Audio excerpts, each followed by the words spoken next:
जय हिंद दोस्तों। जिस भी स्टूडेंट्स के 18 तारीख, 19 दिसंबर, 20 दिसंबर, 21, 22 दिसंबर में एग्जाम है, तो उनके लिए आज हमारा ये एक्सपेक्टेड पेपर नंबर 4 है दोस्तों। ठीक है, सभी प्रश्न इसी प्रकार से आ रहे हैं, चाहे वो विज्ञान के हो, चाहे गणित के हो, चाहे रीजनिंग के हो दोस्तों। तो अगर आपको भी सिलेक्शन लेना है तो पेपर को शुरू से लेकर लास्ट तक सॉल्व करो। इसी प्रकार से आपको एग्जाम में क्वेश्चन देखने को मिलने वाले हैं दोस्तों। पहला प्रश्न आपकी स्क्रीन पर है दोस्तों। अब ये क्वेश्चन हर शिफ्ट में आ रहा है दोस्तों, हर शिफ्ट में। अभी यहीं पर सीख लो तो आपको फायदा मिलने वाला है इस वीडियो से। ठीक है, तो वीडियो को शुरू से लेकर लास्ट तक बने रहें और देखें। ठीक है, एक निश्चित कूट भाषा में कार्ड को 3597 के रूप में लिखा जाता है।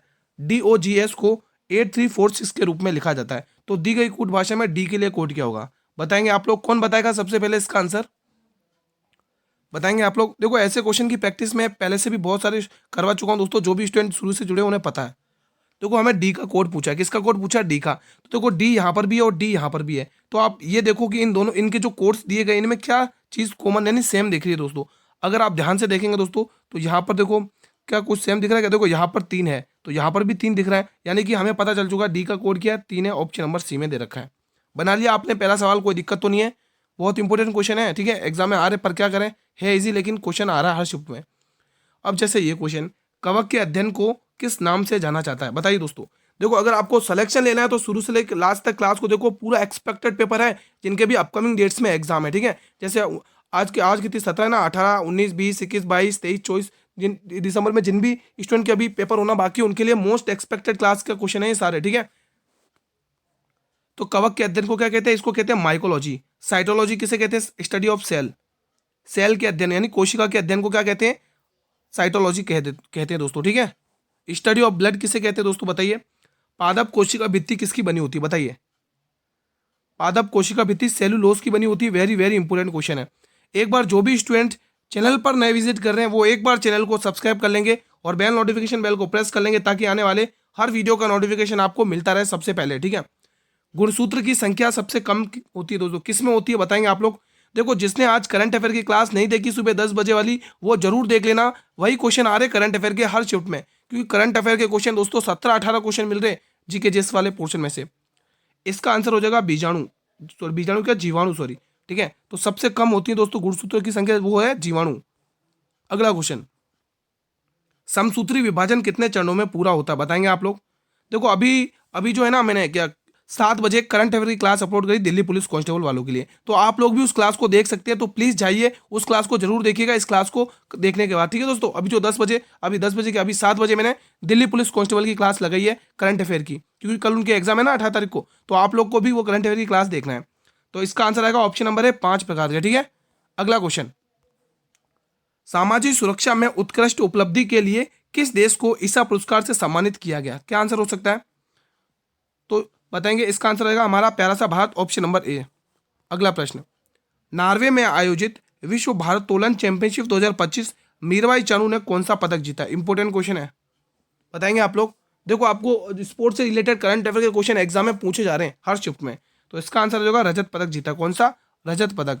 अगला क्वेश्चन बनाएंगे आप लोग, श्रृंखला का क्वेश्चन है, नंबर मतलब सीरीज का क्वेश्चन है, अल्फाबेट सीरीज हर शिफ्ट में पूछी जा रही है। शिफ्ट का क्वेश्चन बताएंगे आप लोग, बताएंगे कैसे करेंगे इस क्वेश्चन को सॉल्व। लगाइए लॉजिक। अगर ध्यान से देखेंगे, ये 8 है और ये 11 यानी +3 यहाँ पर बढ़ोतरी हो रही है। ये 5 है और ये 9 है, आइए आता 9 पे, यहाँ पर +4 हो रहा है, यानी +3 +4 हो रहा है, यानी +3 +4 हो रहा है। ठीक है दोस्तों, तो समझ में आया लॉजिक। तो अगला नंबर में +3 कर लो तो कितना आएगा? 8, 9, 10, 11। और 11 पे क्या आता है दोस्तों? 11 पे क्या आता है बताइए? 8 है ना, इसमें कितना प्लस हो रहा है? 8 से 3 11, 11, 11 और 3 14, 14 पे क्या आएगा? इसमें +3 करें 14, और 14 पे क्या आता है? एन आता है। तो आंसर एन से स्टार्ट होगा। तो 2 ऑप्शन तो ऐसे ही चले गए। ठीक है, अब इनका सेकंड वाला ऑप्शन देखिए। देखो दोस्तों, यहाँ पे आता है ई आता है 4 पे और ये आ रहा है 9 पे, तो यहाँ पे +4 हो रहा है ना, तो अगले नंबर भी +4 को, 9 और 4 13, और 13 पे क्या आता है? एम आता है। तो आंसर एन एम से स्टार्ट होगा, एक ही ऑप्शन है। बना पा रहे हो ना आप इजीली सवाल को? चलिए, ये प्रश्न बताइए। अभी तक जिसने भी अटेंडेंस नहीं लगाई है, एक बार जल्दी से क्लास को लाइक कर लेंगे। मेरे जितने भी रेगुलर स्टूडेंट्स हैं, डेली स्टूडेंट्स हैं, एक बार जल्दी से क्लास को लाइक कर लेंगे जिसने लाइक नहीं किया क्लास को, जल्दी से। कोशिका भित्ति किसमें पाई जाती है, बताएंगे आप लोग। शानदार क्वेश्चन है। सभी स्टूडेंट्स देखो, कमेंट बॉक्स में आंसर करना है आप लोगों को। आज की क्लास ये बताएगी कि आपका जो एग्जाम अभी होने वाला है उसमें, उसके लिए आप कितने तैयार हो। आज की क्लास आपको ये बताएगी कि आपकी तैयारी कैसी चल रही है। तो शुरू से लेके पूरा पेपर लास्ट तक अटेंड करो, है ना। सारे क्वेश्चन इसी टाइप से आ रहे हैं एग्जाम में। पादप कोशिका बिल्कुल सही है। देखो इतना एक्सपेक्टेड पेपर बिल्कुल एग्जाम ओरिएंटेड बनाने में बहुत मेहनत लगती है, तो शुरू से लेके क्लास को जरूर अटेंड करें, आपके लिए फायदे के लिए है दोस्तों। सारा कंटेंट एग्जाम ओरिएंटेड है, सारे मोस्ट एक्सपेक्टेड इंपोर्टेंट क्वेश्चन है। पौधों में खाद्य पदार्थों का परिवहन किसके माध्यम से होता है? वेरी वेरी इंपोर्टेंट क्वेश्चन है, वेरी वेरी इंपोर्टेंट क्वेश्चन है, बताएंगे। तो बिल्कुल फ्लोएम, जिसको आप वस्क्यूलर टिश्यू कहते हैं दोस्तों, ठीक है। अगला क्वेश्चन, यदि एक वस्तु को 355 रुपए में बेचा जाता है तो 29% की हानि होती है। 31% का लाभ प्राप्त करने के लिए उसे किस कीमत पर बेचना चाहिए? बनाएंगे। ये क्वेश्चन हर शिफ्ट में पूछा गया क्वेश्चन है दोस्तों। ये देखो इसका डाटा बदल देता है, लेकिन मेथड यही रहता है दोस्तों, ठीक है। इसमें कोई ज्यादा रॉकेट साइंस नहीं है, आप इजीली बना लोगे। मानो आपने कोई सामान बेचा, कितने रुपए में? 355 रुपए में बेचा है, ठीक है। आपके पास तो जो पैसे रहेंगे वो तो फुल 100% रहेंगे, कॉमन सेंस की बात है, ठीक है। आपने जैसे उनको सामान को बेचा ना, तो आपको क्या होगी? हानि हो गई। कितने परसेंट की? 29% की। तो वो सामान कितने पे बेचा? भाई आपके पास 100% वैल्यू होती है, अगर 29% हानि पर बेच दिया तो वो सामान कितने बेचा? तो आप होगे 71% पे बेचा। कितने परसेंट पे? 71% पे, ठीक है। और आपको बोला उसने 31% का लाभ भी चाहिए, तो यानी 131 का मान आपसे पूछ रहा है। कितने का?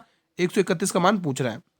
अब खाली कैलकुलेशन करनी है। अगर ध्यान से देखोगे दोस्तों, ये इसका 5 गुना नहीं लग रहा है, ये इसका 5 गुना नहीं लग रहा है। देखो ये 7 का 5 गुना, ये 1 का 5 गुना, तो ये 71 पंचे कितना होगा? 71 पंचे 355 होता है दोस्तों।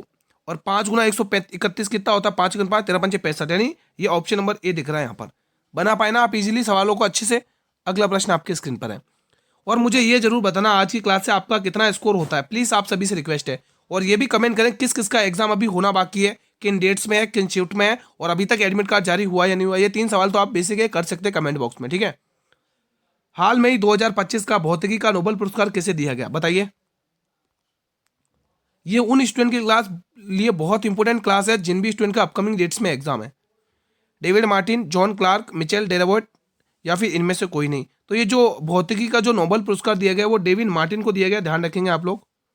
अगला प्रश्न आपकी स्क्रीन पर, निम्न में से किस प्रकार के दर्पण में प्रकाश का पार्श्व परिवर्तन होता है? शानदार क्वेश्चन है, इंपॉर्टेंट क्वेश्चन है, बताएंगे।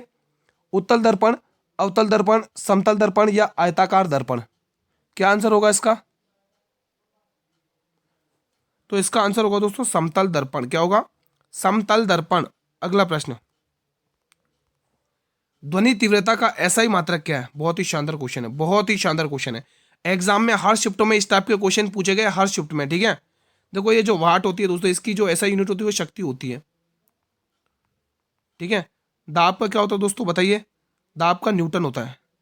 नहीं, न्यूटन का तो बल होता है ना दोस्तों, ये गलत बता रहा हूँ मैं, एक मिनट। न्यूटन का तो बल होगा ना। आपको ध्वनि तीव्रता का ऐसे ही मात्रक पूछा है, बताएंगे आप लोग। पास्कल हो जाएगा, ठीक है। मुझे लग रहा है ऑप्शन में यार कुछ, रुको रुको, या पास्कल नहीं होगा, शक्ति नहीं होगा।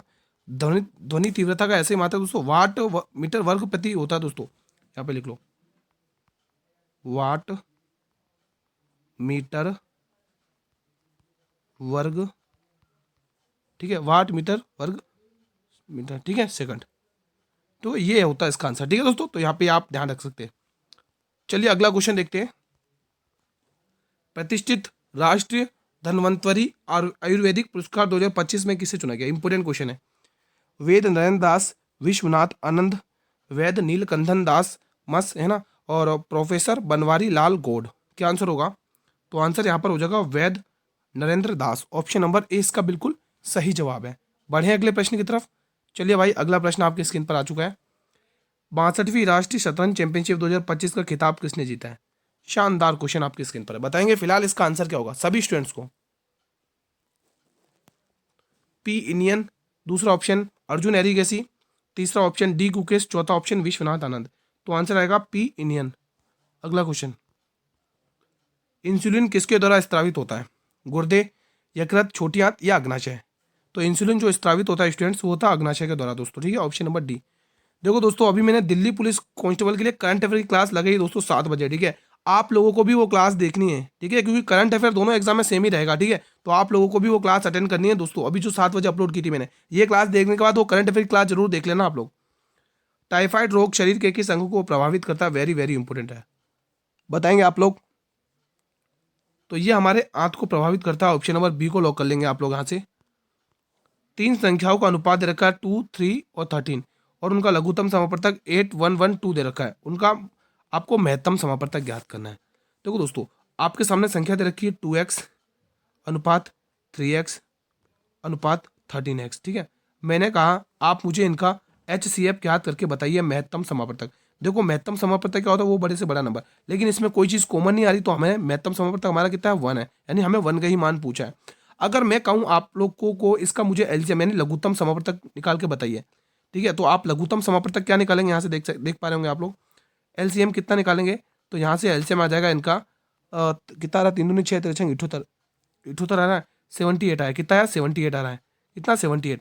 अपना एलसीएम कितना आ रहा अपना, अभी आपने रेशियो में निकाला कितना रहा 78x आ रहा, कितना रहा 78x, लेकिन क्वेश्चन कह रहा भाई 8112 है दे रखा है, तो यहाँ पे इसको इससे कंपेयर कर दो, ये किसका मान है, ये 78 का मान है, और आपसे 1 का मान पूछा, यानी HCF पूछा 1 का मान। तो अब कुछ कट रहा तो काट लो, 13 की टेबल से काटो, 13 छंके 78, 2 3 31, 13 दूनी 26, 13 चौके 52, और 13 छंगे 78, 6 की टेबल से काट लो, 10 बार 6 और हाँ 2 बजे 6 6 तेरह 6 24, 104 आंसर आ रहा है। तो डी ऑप्शन दे रखा है इसमें, कोई डाउट तो नहीं है। देखो जहां पर डाउट हो तो आप पूछ सकते हैं, ठीक है। चलिए अगला क्वेश्चन भाई आपकी स्क्रीन पर, भारत के सबसे स्वच्छ शहर का अवार्ड निम्न में से किसे दिया गया। शानदार क्वेश्चन है, बताइए इंदौर, दिल्ली, जयपुर या मुंबई। तो आप हो गए, भारत में जो सबसे स्वच्छ शहर का अवार्ड दिया गया वो इंदौर को दिया गया। किसको दिया गया मेरे भाई, MP का शहर इंदौर।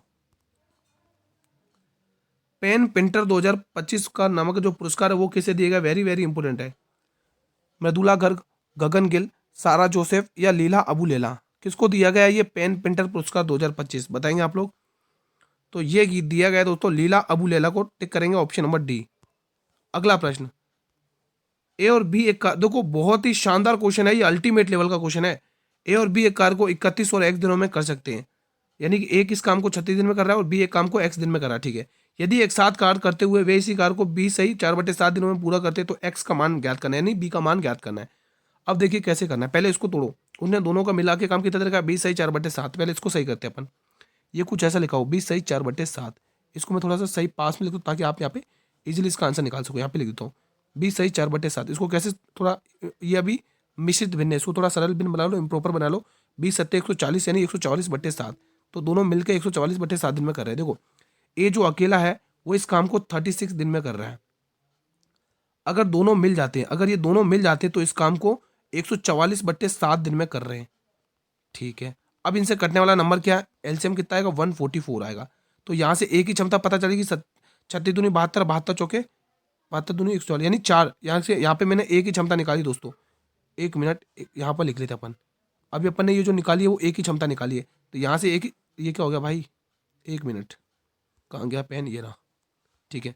तो यहाँ से आप देख पा रहे होंगे, यहाँ से ये जो क्षमता निकली है इसकी कितनी निकली है, 36, 4 बार आएगी। और इसकी क्षमता कितनी निकली, ये यहाँ पर सॉल्व करके बता रहा हूँ। देखो दोस्तों यहाँ पर कितना 144/7 दे रखा है, कितना 144/7, ठीक है। हाँ टोटल काम कितना है 144/7, इसकी क्षमता निकालने के लिए आपको उसको भाग करना पड़ेगा। तो देखो 144/7, तो जैसे आप ऊपर लिखोगे ना दोस्तों ये, तो ये क्या आ जाएगा दोस्तों, नीचे ऊपर क्या आ जाएगा दोस्तों 7 आ जाएगा, ऊपर क्या आ जाएगा 7 आ जाएगा, तो ये घूम के ऊपर 7 आ गया। अब आप क्या करोगे, 144 से 144 करोगे तो 7 आएगी, तो यहाँ से इन दोनों की क्षमता कितनी आ रही है 7 है, दोनों की मिला के कितनी आ रही है 7 है। लेकिन अकेले एक की क्षमता तो यहाँ पे 4 आ रही है। अगर आप अकेले एक की क्षमता यहाँ 4 रखोगे तो और दोनों की मिला के 7 है, तो कॉमन सेंस की बात है कि बी की क्षमता 3 है, तभी तो दोनों की मिला के 7 हुई है। समझ में आ गया क्वेश्चन।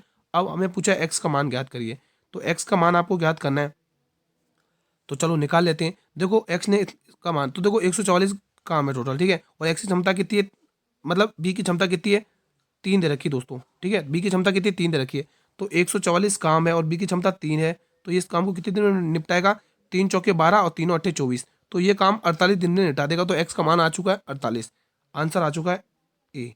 समझ में आया, बहुत ही अल्टीमेट लेवल का क्वेश्चन था ये, ठीक है। चलिए अगला क्वेश्चन, वातावरण के भीतर क्षैतिज ऊष्मा अंतरण को क्या कहते हैं, वेरी वेरी इंपोर्टेंट है।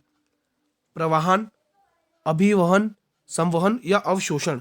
तो आंसर इसका क्या आना चाहिए बताइए, तो इसका आंसर आएगा अभिभवन, ऑप्शन नंबर अभिवहन, ठीक है, ये बी वाला। भारत और किस देश के बीच कोंकण 25 नामक सैन्य अभ्यास हुआ है, बहुत ही इंपोर्टेंट क्वेश्चन है, बहुत ही इंपोर्टेंट क्वेश्चन है। देखो रूस के साथ भारत का कौन सा अभ्यास होता है, इंद्र अभ्यास, इंद्र अभ्यास रूस के साथ होता है, इंद्र अभ्यास। भारत और रूस के साथ कौन सा अभ्यास होता है, इंद्र अभ्यास, ठीक है, जो अभी चेन्नई में हुआ था ना, हाँ। फ्रांस के साथ गरुड़ अभ्यास, फ्रांस के साथ गरुड़ और शक्ति अभ्यास, गरुड़ गरुड़ और शक्ति अभ्यास, ये भारत, ठीक है, हाँ भारत और फ्रांस के मध्य होते हैं दोस्तों, ठीक है, ये ध्यान रखना। जापान के साथ कौन सा हुआ, धर्म गार्जियन अभ्यास, बहुत इंपॉर्टेंट अभ्यास है, ध्यान रखना, ठीक है, धर्म गार्जियन, धर्म गार्जियन, ये टिक कर लेना आप लोगों को, ठीक है, धर्म गार्जियन भारत और जापान के मध्य हुआ। फिलहाल इसका आंसर ब्रिटेन आएगा दोस्तों, ब्रिटेन, ठीक है।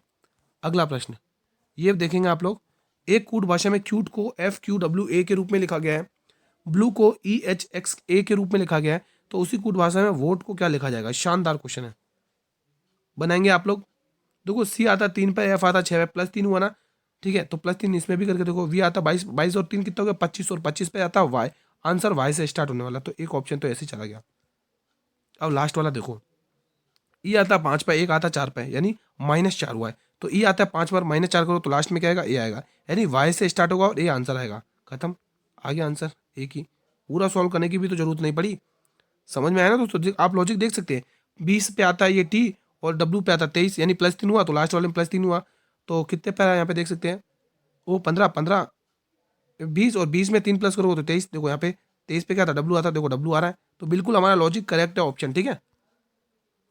प्रधानमंत्री मोदी जी ने किस राज्य में PM सेतु योजना शुरू की? शानदार क्वेश्चन है, बताएंगे, कौन बताएगा स्टूडेंट? बिहार, असम, झारखंड या छत्तीसगढ़?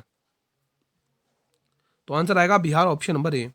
अगला प्रश्न, एक दुकानदार एक वस्तु का X रुपए पर अंकित करता है, उस पर 15% की छूट प्रदान करता है, वो छूट वाले मूल्य पर 15% वेट, 25% का वेट लगाने के बाद उसको 408 रुपए में बेचता है, तो X का मान ज्ञात करिए। आपको पता है छूट हमेशा अंकित मूल्य पर दी जाती है, जो क्वेश्चन है X दे रखी है, 15% की छूट, 15% की फ्रैक्शन वैल्यू 3/20 होती है, कितनी होती है? 3/20 होती है, 25% की 1/4 होती है, ठीक है। तो 3 रुपए का सामान, 20 रुपए का सामान था, 3 रुपए की छूट पर दे दिया, 20 रुपए का सामान था, 3 रुपए की छूट पर यानी 17 पर बेच दिया, और उसमें देखो वेट हमेशा जुड़ता है, इस बात का ध्यान रखो, वेट हमेशा जुड़ता है, यानी 4 रुपए का सामान था, 1 रुपए ऐड करके 5 पर बेचा है, ध्यान रखना, वेट हमेशा जुड़ता है, तो बेचने की वैल्यू उसने कितनी देखी? 408 रुपए, कितनी? 408 रुपए, ठीक है। 17 की टेबल से काट लो, 17 की टेबल से काट लो, 17 दूनी 34 होता है, 6 बचेगा, 17 चौके 68 हो जाएगा, ठीक है। 5 की टेबल से मेरे भाई 4 बार जाएगा, और 4 चौके कितना होगा? 16 होगा, और 16 गुणा 34 कितना होगा? 16 चौके कितना होता है? 16 चौके 64 होता है, 64 का 4 आया, इकाई अंक 4 एक ही ऑप्शन में दे रहा है, ठीक है, और कैरी 6, 16 का 16, 16 38, 16 48, 48 और 6 की, सॉरी कितना हो रहा है? 16 64 की 4 कैरी 6, 16 32, 16 48, रुको रुको रुको रुको, कुछ गलती हुई क्या? 1 मिनट रुको, कुछ मिस्टेक हो क्या? एक बार और रुको रुको रुको, कुछ मिस्टेक लग रहा है क्या मुझे? और एक बार चेक कर ले, 5 की टेबल से काट के देखो, ये 5 की टेबल से इसको काट के देखो कितनी बार जा रहा है, एक बार यहाँ से देखेंगे, 5 की टेबल से, 5 8 40, 5 की टेबल से जा ही नहीं रहा है, आखिरी में जरूर 5 होना चाहिए, 17 से ही जा रहा है भाई, 17 से ही जा रहा है, 17 दूनी 34, 6 बचेगा, 17 चौके 68, ठीक है, और 5 चौके 20, ठीक है, 4 चौक 16, 16 चौके 64, 64 का 4, 16 दूनी 32 38, सही तो है यार, यहाँ पे मैंने शायद 3 लिख दिया था इसलिए गलती हो रही थी, ऑप्शन नंबर ए सही है, ठीक है। अगला क्वेश्चन बताइए, ये वाला प्रश्न, अनुकूल परिस्थितियों में, अनुकूल परिस्थितियों में अमीबा निम्न विधि से प्रजनन करता है, बताइए, मुकुलन, विखंडन, द्विभाजन या बहुविभाजन? तो इसमें आएगा आंसर विखंडन, ऑप्शन नंबर 20 का सही जवाब। प्लाज्मोडियम में प्रजनन के दौरान एक कोशिका की कई कोशिकाओं में विभाजित होने की क्षमता को क्या कहते हैं? वेरी वेरी इंपॉर्टेंट क्वेश्चन है, बताएंगे आंसर, मुकुलन, द्विखंडन, बहुविखंडन या अपचयन विभाजन? तो आंसर आएगा दोस्तों बहुखंडन, ऑप्शन नंबर सी। एक टीवी का अंकित मूल्य दे रखा, सूची मूल्य को ही अंकित मूल्य कहते हैं, 15,000 रुपये, उसके सूची मूल्य यानी अंकित मूल्य पर 18% की छूट दी जाती है, कितनी अतिरिक्त छूट और दी जाए जिससे ग्राहक को इतना रुपए का मतलब शुद्ध लाल में टीवी मिल जाए, उसको कितनी छूट दी जाए? आपको पता है कि उसको जो छूट दी जाती है वो किस पे दी जाती है? अंकित मूल्य पर दी जाती है। तो आपने देखा कि 15,000 रुपये का सामान था, उस पर दुकान ने 18% की छूट दे दी, यानी 100 रुपये के सामान परसेंट वैल्यू होती है, अगर आप उसको 18% की छूट पर बेचोगे तो कितने में बेचोगे दोस्तों? 82 पर, कितने पे? 82 पर। तो यहाँ से छूट पता चल जाएगी, 2 जीरो से यहाँ से 2 जीरो हटा लो, अब खाली मल्टीप्लीकेशन रह गया है, ठीक है, तो कितनी बार जाएगा, ठीक है, तो कर लो, 15 दूनी 30 का जीरो क्या है 3, 15 8 120 123, तो ये कितनी कितनी छूट दी उसने? 12,300 रुपये, मतलब हाँ, तो यहाँ से आपको पता चल जाएगा। अब सामान इतने पे बेच दिया, लेकिन वो कह रहा है उसको इतने पे चाहिए, कितने पे चाहिए? 4 10 9 4 7, तो यहाँ से आपको पता चल रहा है ना, यहाँ से यहाँ तक का डिफरेंस पता चल रहा है ना, कितने का डिफरेंस आ रहा है यहाँ से यहाँ तक का, कितने का डिफरेंस आ रहा है वो आपको निकाल लेना है। तो निकाल लो यहाँ पे, तो 123000 और यहाँ पर क्या है 10947। यहाँ पे कितने का डिफरेंस आ रहा है आपको पता चल जाएगा। एक्चुअल छूट यहाँ पे कितने की दी गई है, 3 आएगा, और 9 में से 4 घटाओगे 5 आएगा, 11 में से 9 घटाओगे 2 आएगा, और ये 1, तो कितना है 1253 की छूट दी है। किसके ऊपर दी है, एक ये और इस पे 12300 पर। तो अगले पेज पर ले लेते हैं, इसको सॉल्व कर लेते हैं, ठीक है। तो 1253 की छूट दी है, हमें प्रतिशत में चाहिए ना, किस पर दी है 12300 यानी 12300 पर, और हमें वैल्यू किस में चाहिए, प्रतिशत में चाहिए। कितने पे, प्रतिशत में। 2 जीरो से 2 जीरो गए तो कितनी बार जाएगा, 123 से कम 123, यही आ रहा है ना कि कुछ अलग आ रहा है। 12300 12300 1253 यही तो आ रही है। 10 में से 7 3, 9 में से 4 घटो 5, और अच्छा 12 में से 9 घटेगा ना यार, 12 में से 9 का 3 आएगा ना यहाँ पे, यहाँ पर दोस्तों 3 आएगा ना, यहाँ पर 3 आएगा ना, हाँ, और एक का 1353 होगा ना भाई, 1353 होगा, 1353। वही मेरे को कुछ मिस्टेक लगा, 1 मिनट, 1353 लिखेंगे आप, यहाँ पे करेक्शन कर लेंगे, 1 मिनट। हाँ, यहाँ पर आप 1353 लिखेंगे, यहाँ 13 है दोस्तों 1353। अब अपने उसको सॉल्व कर लेते हैं, ठीक है। हाँ, तो अब सॉल्व करते हैं। देखो 2 जीरो से आप यहाँ से 2 जीरो हटा लोगे तो कितनी बार, 123 से कम 123, कितना बच रहा है 7, और कितना बचा है 7 यहाँ पे बच रहा है, और 5 12 यानी 123 बचा। तो 123 से कम 123, तो आपको ओवरऑल पता चली 11% की छूट दी गई। कितने की, 11% की छूट, जो ऑप्शन नंबर सी में दे रखा है। अगला प्रश्न, अब थोड़ा पेशेंस बनाए रखना है क्योंकि ये है सिटिंग अरेंजमेंट का क्वेश्चन, और एग्जाम में हर शिफ्ट में आ रहा है, हर शिफ्ट में, ठीक है। तो आपको थोड़े से पेशेंस बनाने के रखने हैं, और इसको, ये क्या हो गया भाई, इसको थोड़े से अच्छे से सॉल्व करना है, ठीक है। तो मैं एक फिगर निकाल देता हूँ, ये रहा फिगर, बना लेते एक फिगर, जस्ट लाइक दैट। ना हो, कहाँ गई पेंसिल, पेंसिल लाओ भाई, पेंसिल ये रही। चलिए, कितने जाने, 7 विद्यार्थी, 7 को बना देते हैं। 4 बना दिए, 5 बना दिए, 6 बना दिए, और एक 7 हमने यहाँ बना दिया। पढ़ते जाओ, बनाते जाओ। देखो ये बात अच्छी है कि केंद्र की ओर सभी का मुख है। उसने बोला डी सी के बाईं ओर दूसरे स्थान पर बैठा हुआ है, तो सबसे पहले सी बनाओ, और सी के बाएं दूसरे स्थान पर किसको बिठाना है, डी को बिठाना है। सी बना दिया, सी का बाएं 1 2, दूसरे स्थान पर यहाँ डी बैठ गया, ठीक है भाई। आगे देखो, डी जी के दाईं ओर ठीक बगल में बैठा हुआ, अब यहाँ पे जी बैठा हो, और जी के दाईं ओर कौन बैठा हुआ है, डी बैठा हुआ है, पूरी बात पक्की है। आगे देखो, बी एफ के बाईं ओर तीसरे स्थान पर बैठा हुआ है। बी और एफ से रिलेटेड हमारे पास कोई अभी डाटा दिख नहीं रहा है। अब देखो, उसने कहा बी एफ के बाईं ओर तीसरे स्थान पर बिठाना बी को।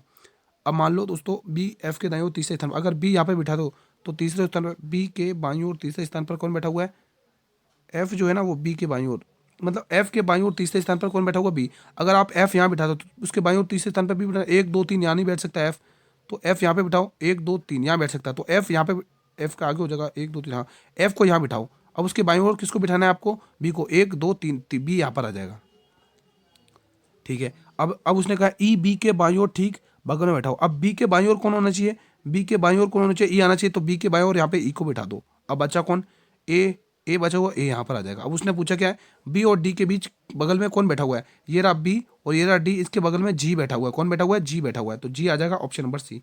ईजी था, आपने बना लिया होगा। अगला प्रश्न, वर्ष 2030 में कॉमनवेल्थ गेम्स की मेजबानी किस देश में की जाएगी। इंपॉर्टेंट क्वेश्चन है भाई साहब, ध्यान रखना। तो इसकी मेजबानी हमारे भारत में की जाएगी। मिस यूनिवर्स 2025 का खिताब किसने जीता, इंपॉर्टेंट है। ये खिताब जीता है फातिमा बॉश ने। एग्जाम में क्वेश्चन पूछे जा रहे हैं दोस्तों, पुरस्कार से रिलेटेड, कोई भी खिताब से रिलेटेड, ये सारे पूछे जा रहे हैं क्वेश्चन, ठीक है। तो मैं वैसे ही पेपर सोल्व कर रहा हूँ जैसे एग्जाम में आ रहा है। हाल में ही अमित शाह ने स्वयं, मतलब हाल में अमित शाह ने कहाँ पर 32वीं उत्तरी क्षेत्रीय परिषद बैठक की अध्यक्षता की है, इंपॉर्टेंट क्वेश्चन है। तो हरियाणा में की है। अभी हरियाणा में दोस्तों राज्यपाल कौन है बताइए, अमीश कुमार घोष, कुछ ऐसी हैं, अमीश कुमार है ना, अमीश कुमार है। हाल में ही रिसर्च एंड एनालिसिस विंग्स रो का नया प्रमुख किसे नियुक्त किया गया, इंपॉर्टेंट क्वेश्चन है। तो ये नियुक्त किया गया पराग जैन, आपको टिक कर लेना है दोस्तों, ठीक है। हाल में अंबेडकर के संदेश पुस्तक के लेखक कौन है, तो इसके लेखक हैं जगदीप धनखड़। अब थोड़ा सा हवा से बातें कर लेते हैं।